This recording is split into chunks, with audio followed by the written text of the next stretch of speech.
I'm at Paggy. Welcome to another day of an epic Java adventure. This morning I'm up very early to go see the Bromo sunrise. So there's two parts to a Bromo trip. There's a sunrise at one of the lookout points, and a trip to the crater itself. And there's really two ways to do this. You can either take a jeep, or you can hike it yourself. This was the fourth time I've been to Bromo, and like the other times I opted to take the jeep. When you watch the sunrise in real time, it looks like nothing is happening at all. But once you make a time lapse and speed it up, it's a different story. Well, that was the Bromo sunrise. There's quite a lot of clouds today, so hopefully I've got quite a nice time lapse there. Now to take a walk across the Sea of Sands and actually go and see the crater. Well, despite the crowds on King Kong Hill, I did get a pretty good time lapse.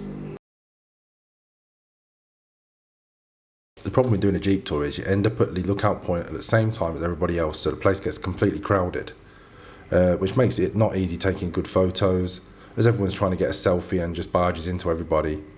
Also, it means that every single person is trying to do the crater at the same time, and that makes it really busy. So after a sunrise at one of the lookout points, your jeep will drop you off at the Sea of Sands, and then you've got to walk up to the crater itself. You have to walk past a very epic looking Mount Batok, which is an extinct volcano itself. It's not too much of a walk from where the jeep drops you off. They've given us just over an hour today, which hopefully is going to be enough.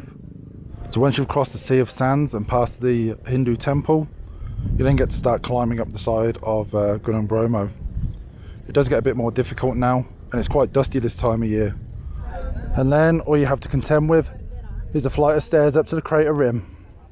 The problem with the jeep tours is they only give you about an hour to get up to the crater and back. And that, coupled with the fact that the stairs are really busy, means that sometimes it can be a bit of a rush. You don't really get to enjoy the crater as much as you should do.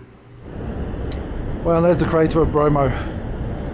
It's quite noisy down there, which it wasn't the other times I've been. It seems like there's quite a lot of water boiling away down there in the crater. Maybe it's getting a bit more active. There is a path that goes around the crater rim. You can actually walk around it, but I've not got the time for that today. Maybe you can do that tomorrow. There you are, that's Gunung Bromo. And this is the view from the top.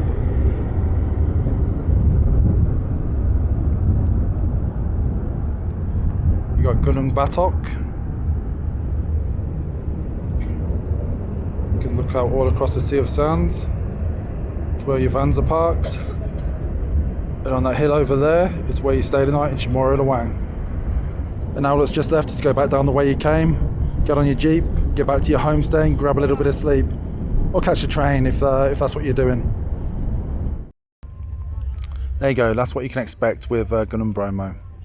It's quite an easy climb, just the stairs a little bit difficult. When it's dusty like this, it is a little bit more difficult and does trick up a lot of dust. But it's fairly easy. So there we go, Bromo done.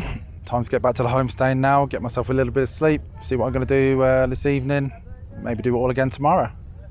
Bromo's popularity does mean it's starting to become a victim of mass tourism. But if you have the time in Chamorro Lawang, you can avoid the crowds completely. And tomorrow I'll show you how to do this. Well, that was doing everything here at Bromo, the sunrise point and the crater using the jeep. Tomorrow I think I'm going to try doing both by hiking, see how that goes. So until then, sampai jumpa lagi.